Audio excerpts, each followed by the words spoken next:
Hello everyone, we are Beginner's Byte and today we are going to learn about changing binary code to decimal numbers. I'm here with Max.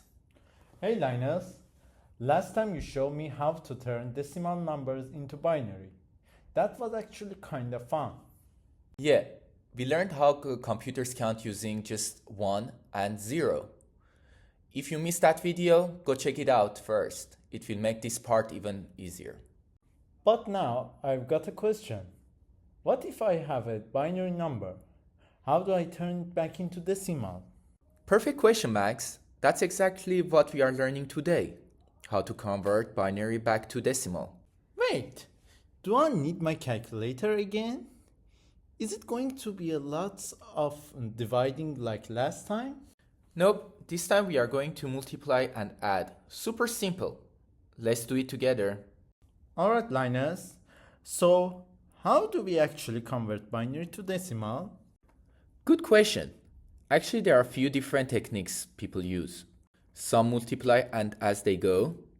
Some use repeated doubling. And some use place value chart. But Max, today we are going to look at a place value method. It's super visual and perfect for beginners. Sounds good. Which one is my favorite?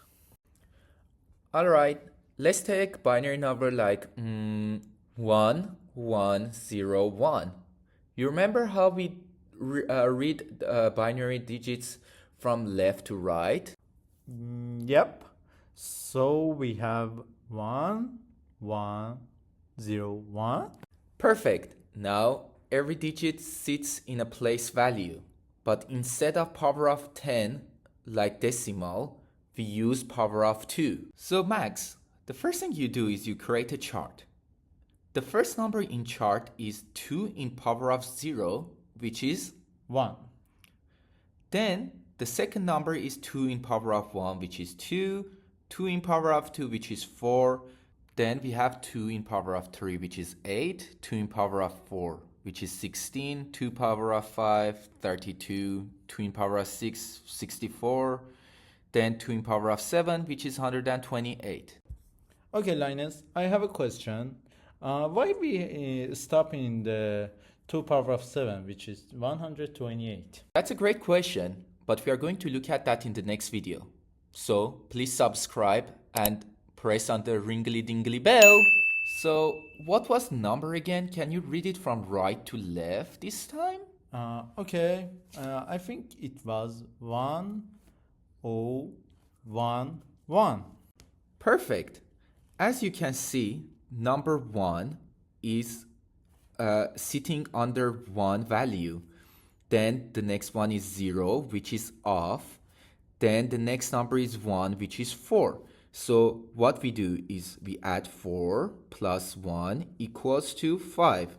Why we didn't add the number 2 to 1?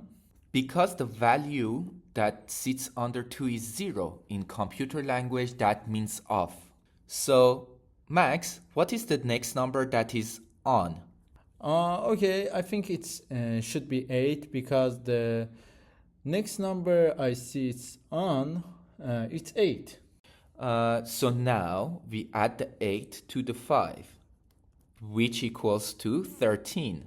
So let's go again. If we add 1 to 4, then 4 to 8 equals to 13. So 1101 in binary equals to 13 in decimal number. Oh my god, that was so easy. Alright Max, your turn. Let's see if you can do one by yourself. Alright, bring it on. Okay, here's your number. 10110. So what is the first step, Max? The first step is building the chart.